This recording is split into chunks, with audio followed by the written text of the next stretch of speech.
I tell a couple of people, like, well, what was the best time ever on the stage? I tell them two stories that begin in just horrendous failure, looking out at a crowd and misjudging what they thought would be funny, and looking out in one case in Perth, Australia, at 700 people just staring blankly at me. Oh.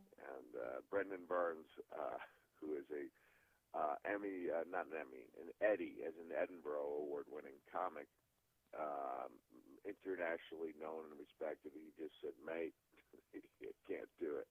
You can't get 700 people to hum. He goes, not only that, sound of 700 people humming sounds a lot like the sound of 700 people not humming.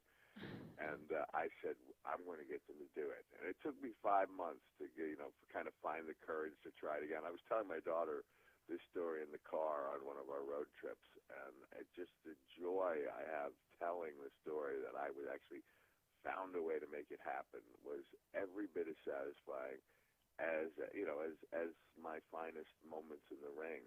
And I think that's what I love so much about doing these shows, is they remind me so much of what I loved about being in the ring without visits to the emergency room. Wait, so how did you get 700 people to hum? Oh, it's a long story. Is it a story that you'll tell when you come down here in October? No, you know what? I can't tell this story. Okay. No, unfortunately, I would need a viola player. That was the missing ingredient, was the viola player. And I actually need Brendan Burns, the comic, to set up the ending with his material that kind of denigrates a beloved WWE superstar. So it's in sticking up for the superstar and that superstar's mother. I see.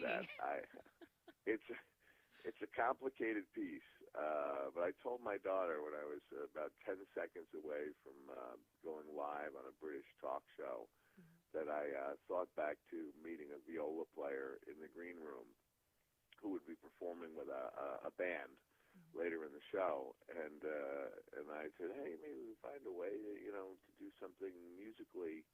Would you be interested? And she said yes. And like 10 seconds before I went live, I got the biggest smile on my face because I realized I knew how to make that piece work. So, and we made it work. And I declared from the stage, I said, this is the greatest moment of my life.